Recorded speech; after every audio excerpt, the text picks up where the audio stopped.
Les 7 attaques spirituelles que le diable utilise contre les élus. Le combat spirituel fait partie intégrante de la vie du chrétien. Dès que nous acceptons Jésus-Christ comme notre Sauveur et Seigneur, nous devenons des cibles pour l'ennemi. Il ne s'attaque pas à ceux qui marchent dans les ténèbres, car ils lui appartiennent déjà.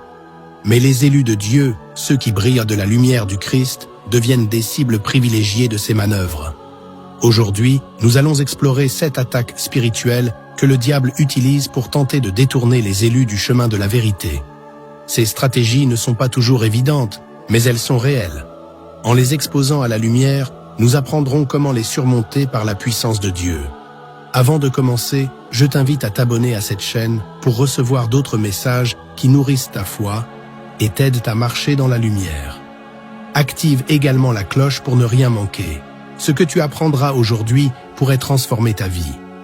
Le diable est rusé, il ne se présente pas toujours comme un adversaire évident.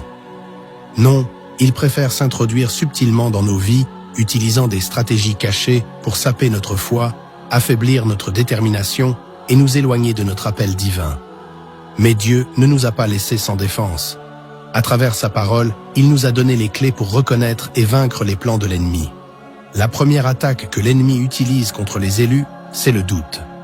Lorsque nous sommes confrontés à des épreuves, lorsque nos prières semblent rester sans réponse, le diable murmure à notre esprit « Dieu t'a abandonné, il ne t'écoute pas, peut-être que tu n'es pas digne de son attention ».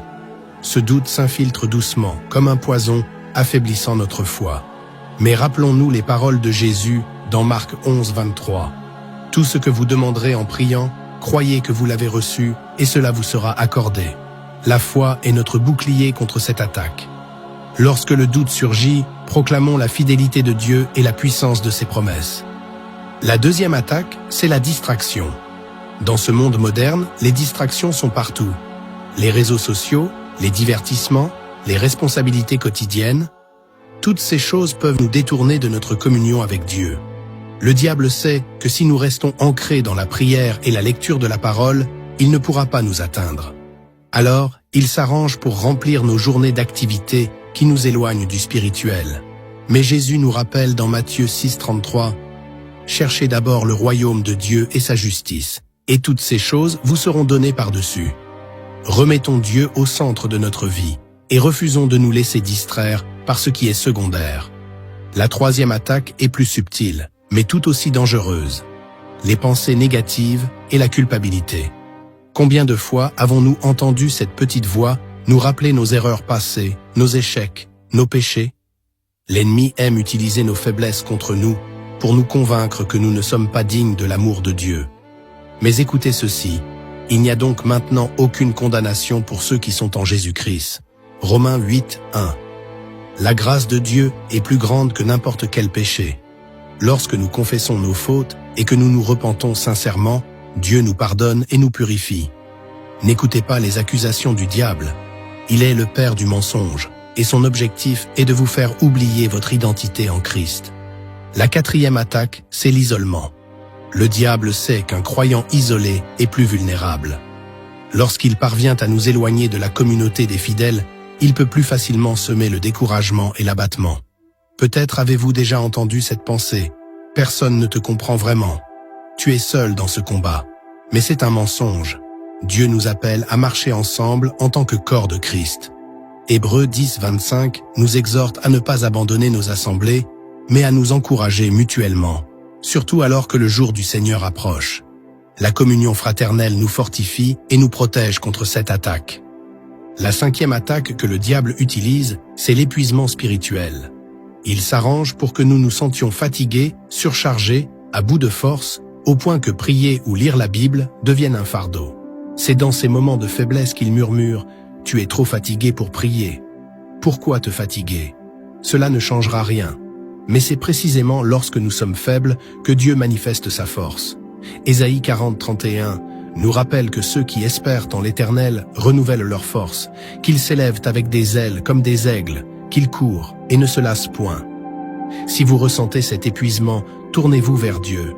Il vous portera et vous restaurera. La sixième attaque est peut-être l'une des plus destructrices, c'est la division.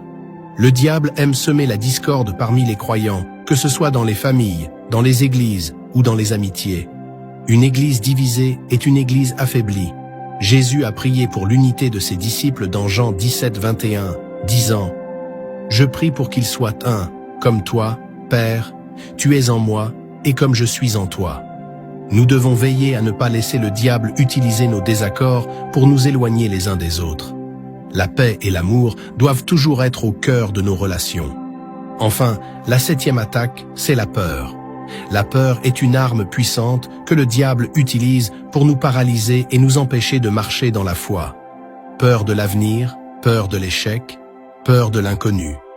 Mais la parole de Dieu nous rappelle encore et encore « N'ayez pas peur, car je suis avec vous. » Ésaïe 41, 10. 2 Timothée 1, 7 déclare également « Car ce n'est pas un esprit de timidité que Dieu nous a donné, mais un esprit de force, d'amour et de sagesse. La foi chasse la peur, et lorsque nous nous appuyons sur Dieu, nous découvrons une paix qui dépasse toute compréhension. » Si tu te reconnais dans l'une de ces attaques, sache que tu n'es pas seul. Dieu t'a donné les outils pour triompher, et ensemble, nous pouvons nous fortifier dans la foi. Je t'invite maintenant à partager cette vidéo avec une personne qui pourrait aussi avoir besoin de cette lumière. Écris également dans les commentaires ce que tu vis en ce moment, afin que nous puissions prier ensemble et nous soutenir comme une véritable famille en Christ. Et surtout, abonne-toi pour ne manquer aucun message qui t'aide à rester ferme dans ce combat spirituel. Alors, comment pouvons-nous surmonter ces attaques? La réponse est simple mais puissante, en revêtant l'armure de Dieu. Éphésiens 6, 10, 18 nous invite à nous fortifier dans le Seigneur et dans sa force toute puissante, à revêtir l'armure de Dieu pour pouvoir tenir ferme contre les ruses du diable. Le casque du salut, la ceinture de la vérité, la cuirasse de la justice, les chaussures de l'évangile de paix, le bouclier de la foi et l'épée de l'esprit qui est la parole de Dieu. Ce sont nos armes spirituelles. Avec elles, nous sommes invincibles. La prière est également essentielle. Elle est notre connexion directe avec Dieu, notre source de force et de sagesse. Le diable tremble devant un chrétien qui prie, car il sait que la prière active le ciel. Jésus lui-même s'isolait souvent pour prier et se fortifier dans la présence de son Père. Si notre Seigneur avait besoin de prier, combien plus nous en avons besoin? Dans ce combat spirituel, la persévérance est essentielle. L'ennemi peut redoubler d'efforts lorsqu'il voit que vous restez ferme dans la foi, mais ne vous laissez pas décourager. Jacques 4, 7 nous dit « Soumettez-vous donc à Dieu, résistez au diable, et il fuira loin de vous. » Cette promesse est claire. Lorsque nous résistons avec fermeté, en nous appuyant sur Dieu, l'ennemi n'a pas d'autre choix que de s'éloigner. Mais pour cela, nous devons rester en alerte. Le diable rôde comme un lion rugissant, cherchant qui dévorer. 1 Pierre 5, 8. Cela signifie que nous devons veiller constamment sur notre cœur, nos pensées, nos paroles et nos actions.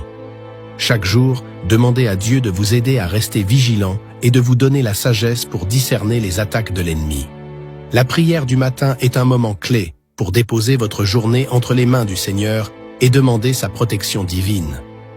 Un autre aspect essentiel est la puissance de la louange.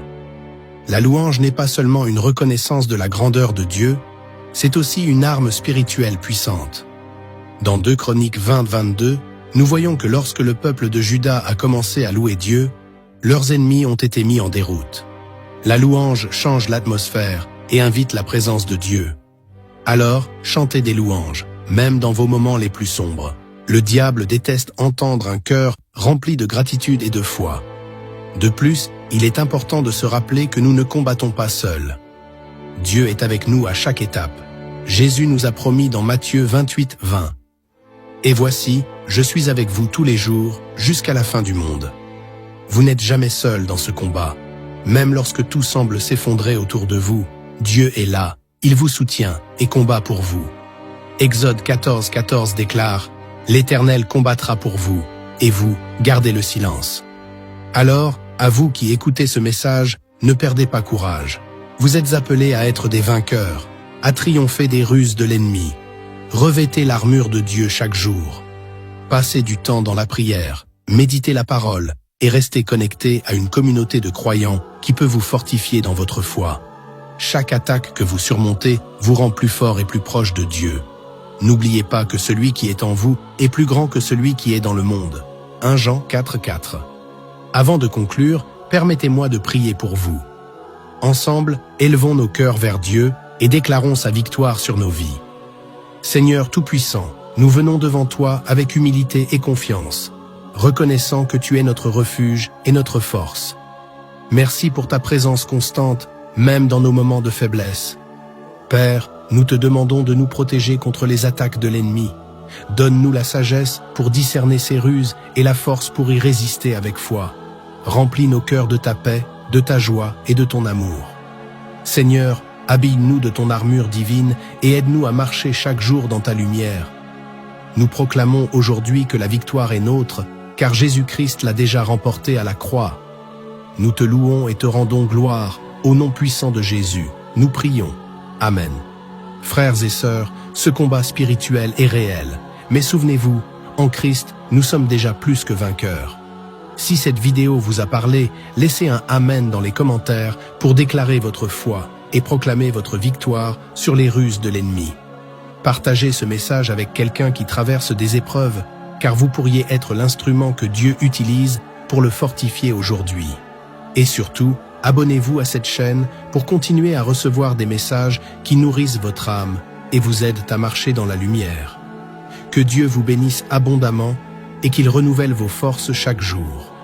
À très bientôt dans une nouvelle vidéo inspirée par sa parole.